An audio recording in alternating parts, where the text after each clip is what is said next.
Darius is with us, founder and CEO of 42 Macro. Thank you for being here. Look, the markets have had some fluctuations today, but certainly playing off the move yesterday, which was down after the downgrade of U.S. debt by Fitch, joining S&P. And what are your thoughts? I mean, where does that play in the long term here? Yeah, great to see you, Nicole. So I'll start by saying the markets have had a tough time digesting what we think are three new headwinds for asset markets. So you go back to last week, you had the tweak to BOJ yield curve control. And then you go to Monday, you had a positive revision to the amount of Treasury supply that we're going to get from the Treasury Department here in Q3, and then followed up by obviously the Fitch downgrade here. So it's our job as investors to try to understand what are those long-term implications for these three new headwinds. But the reality is they're occurring in the backdrop of three pre-existing tailwinds. So from my perspective, the ultimate path for asset markets from here really revolves around kind of unraveling those pre-existing tailwinds rather than these three new headwinds, because we don't believe that they're big deals. Right, understood. In the meantime, you do a lot of quantitative analysis. And what are some of the themes that you've been seeing of late?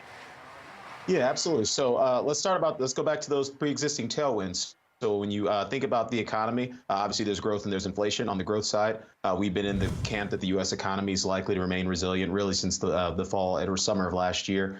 We've been in the camp that we've been observing a rare amount of immaculate disinflation in the inflation statistics that we've seen really since Q4 of last year. And when you put those two factors together, you wind up in this sort of transitory Goldilocks economy that we've been in really throughout the first half of 2023. So we've gotten some data in recent days that has sort of supported that, but we've also gotten some data in recent days that has sort of disconfirmed that kind of transitory Goldilocks 5.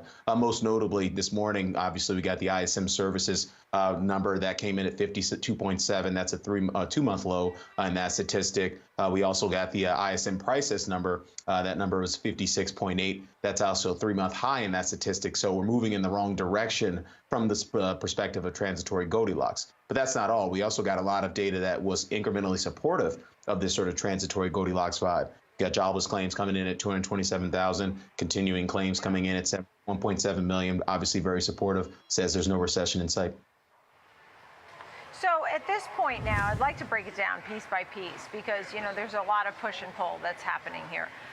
The first thing I saw when you were talking about the dollar and VIX are overbought. I mean, I'll just use the VIX, for example, because when you wrote this and what's going on right now, the VIX is up over 20% this week. It was around the 13 range, and now today it's in the 16 range.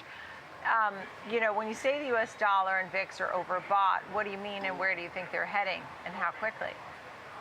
Yeah, that's a great question. So that's a short-term quantitative signal from a model that we run here at 42 Macro. And what that effectively means is if we remain in the same regime of volatility and price for both of these assets, this is a great spot to be tactically fading the rise that we've seen in recent weeks in the dollar and the rise that we've seen over the last week in the VIX. Now, that's obviously incumbent upon us remaining in the current regime of price and volatility, not only for those instruments, but broadly speaking from a top-down market regime perspective. Markets have been pricing in what we call reflation over the past sort of 6 months, and that's a condition where growth and inflation are accelerating simultaneously. That's not what's happening, but that's what markets have been pricing in, and it's obviously been generally supportive for the backdrop for risk assets. And so again, going back to what the medium to longer term outlook for markets are, you have to sort of understand, hey, what are the narratives that are driving the market, and how are those narratives either being confirmed or disconfirmed by incremental data? On the incremental data front, we obviously got Apple and Amazon earnings. Those will be big, important indicators on the micro front tonight, but obviously the jobs report tomorrow will be a big incremental indicator for the macro data as well tomorrow.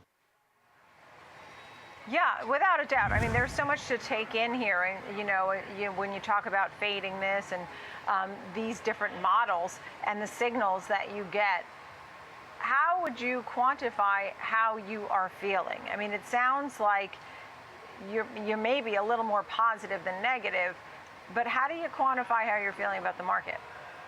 Yeah, that's a great question. So we don't feel anything here at 42 Macro. We're all quantitative, systematic investors. But just in terms of what the output of those processes is signaling right now is that we are still in a risk-on regime. We're obviously correcting within the context of a risk-on regime, and it's our job as investors to, analyze and interpret the incremental data to suggest, how long this risk-on regime may last. It's our view that, if in terms of what's likely to just really cause the risk-on regime to dissipate, is really a return of inflation pressure.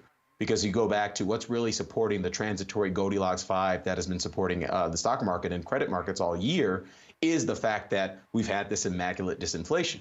Well, we've got some incremental data on the inflation front this morning. Whether you look at unit labor costs, came in at 1.6% quarter over quarter annualized. That's the lowest number we've seen since the fourth quarter of last year. Yesterday's ADP report showed the median annual pay for job changers, which is the number we care about, actually slowed pretty sharply, 110 basis points to 10.2% year over year. That's the lowest number we've seen since July of 2021. So the incremental data is still supportive on balance of more immaculate disinflation, but we do have a feeling, or based on our qualitative analysis of the economy, that immaculate disinflation process is likely to conclude by the end of the year. And if that immaculate disinflation process concludes, then we're going to have to have a serious conversation about how long the economy can remain resilient, because ultimately that just means we're going to have more and more policy tightening that pushes us into that recession. Well, that's a tough scenario because, the idea here is that we're in a risk-on environment, which you said, until that inflation starts to change direction. You noted the disinflation, how it's been coming down and going in the right direction, but there are signs still that there is inflation. It's real and it could go higher. Yep. Most folks are still leaning towards a slower economy and maybe even a cut from the Fed next year. And you're talking about possibly higher inflation and more of a tightening policy. That's not very encouraging for markets, right? Well, it's not it's not encouraging for the bond market, and we've been all over this call on the bond market, which is trying to get investors to avoid overly allocating to duration risk at this particular phase of the business cycle, because we understand that the economy is remaining resilient. It allows the Fed to continue tightening monetary policy. And oh, by the way, when you look at what's priced in the money markets and you look at what's priced into the long end of the bond market, it's priced to perfection. We already got 200 basis points of rate cuts priced in on the short end. We have a deeply negative term premium on the long end. We have 2% inflation expectations priced into the long end as far as the eye can see. So if you're buying a bond here today, what is the bull case from this particular starting point? It'd be like buying the S&P at like 35 times earnings. Yeah. Thank you so much. Darius Dale, great to see you. 42 Macro. Really appreciate it. Thank you. Appreciate you, Nicole.